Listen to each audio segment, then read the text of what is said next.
France Inter, Audrey Pulvar.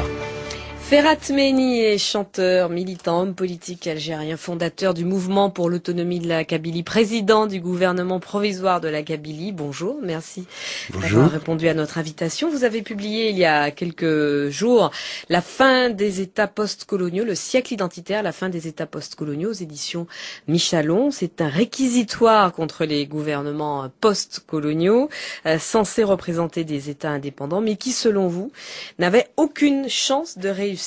En tout cas, pas pour le plus grand nombre. Pourquoi? Pour la simple raison que l'État issu de la colonisation, de par sa genèse, est fait pour contrôler les populations et non pour les servir, pour les administrer. Et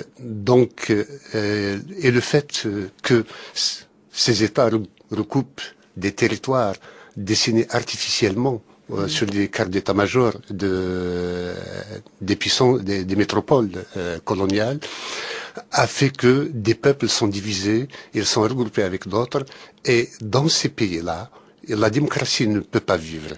La démocratie n'est viable qu'à l'intérieur d'un même peuple.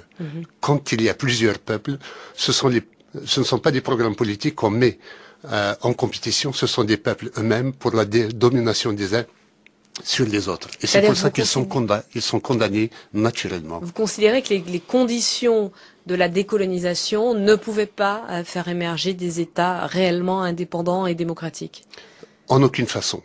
La structure de l'État fait que ça ne peut qu'être des dictatures. Ils sont condamnés à être des dictatures parce que c'est la mission première que leur avait assignée la colonisation, et à la décolonisation, il n'y a pas eu changement de nature de l'État, mais reconduction de celui qu'il y avait.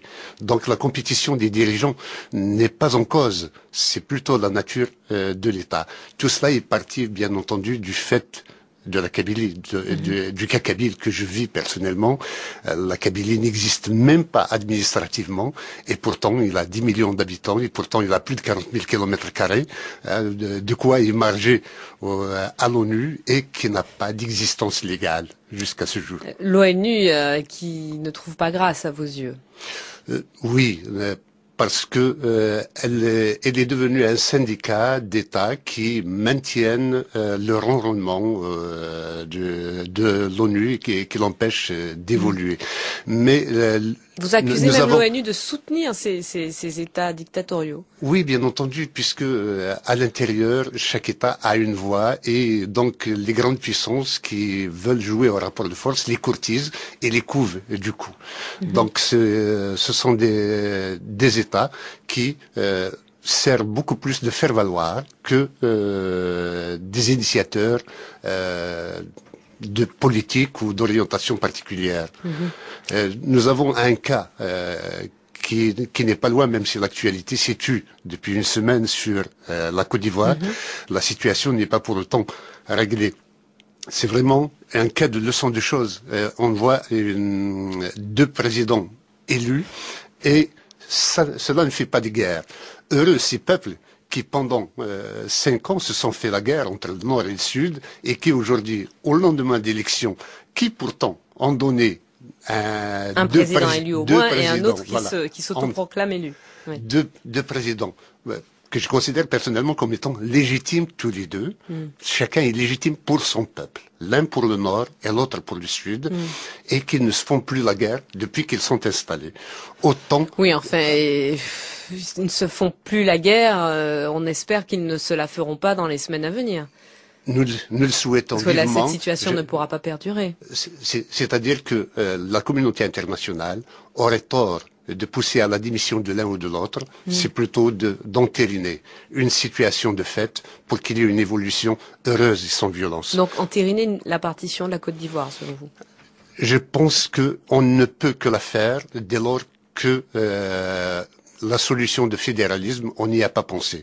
Le fédéralisme pourrait éventuellement être un une meilleure situation, disons.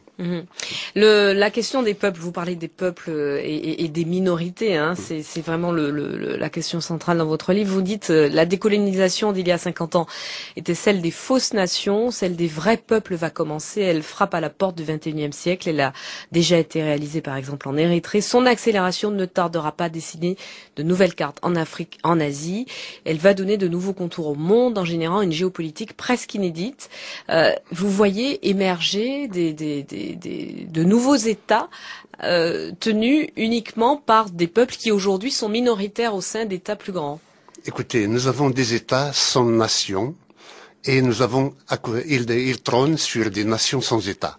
C'est une situation qui ne peut pas durer. Il y a une poussée des peuples vers la liberté et une géopolitique qui les comprime dans un carcan dictatorial. Donc ça ne peut qu'exploser à un moment donné.